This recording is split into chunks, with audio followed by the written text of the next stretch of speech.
à 3. On sort 3 films par an en général. On a la particularité de tout faire nous-mêmes, toute la promotion. On fait la presse nous-mêmes.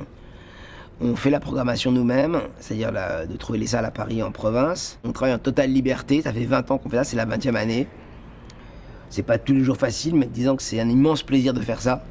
Un type dans un vidéoclub à New York, un passionné de cinéma qui voit ce film par hasard, qui le découvre, et qui nous appelle en nous disant « J'ai vu un truc, ça a l'air de correspondre à votre ligne éditoriale, vous voudriez pas acheter un œil ?» C'est la claque.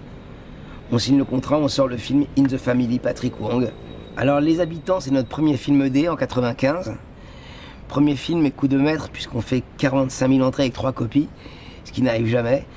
On redonne de la croyance à toute la profession. Bill Plimpton, notre locomotive. Un film entier coûte une journée de Pixar, et c'est notre locomotive parce que ces films marchent bien et nous permettent surtout de vivre, puisque c'est ceux qu'on vend le plus facilement à la télé. Il est à Paris pour quelques jours, invité par Agnès B. Et puis il en a eu marre un matin, et un matin j'étais chercher à son hôtel pour faire des interviews, et il était parti.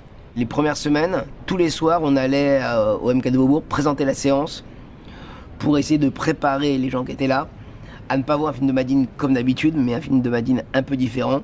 C'est typique aussi de ED, puisque c'est un film qu'on voulait sortir depuis 95, il y avait un problème de droit, on n'a jamais lâché le morceau.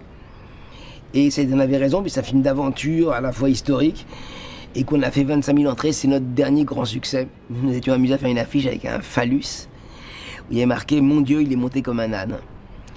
Soit la commercialisation façon ED Distribution. On ne va pas parler d'Andrew Cutting, c'est un grand anglais incroyable. Quand il vous prend dans ses bras, on peut... Il est arrivé à Cannes et je lui ai dit « Andrew, tu ne feras pas ce que tu as envie de faire ». Et en pleine pizzeria à Cannes, il a commencé à baisser son pantalon pour montrer sa cicatrice. Je lui ai dit « Non, Andrew ». Il a continué. Une économie serrée, mais où on a le plaisir de faire découvrir des choses à des gens.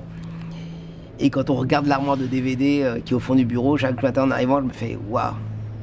C'est ça qu'on a fait en 20 ans, c'est quand même... ça fait plaisir. It's a wrap.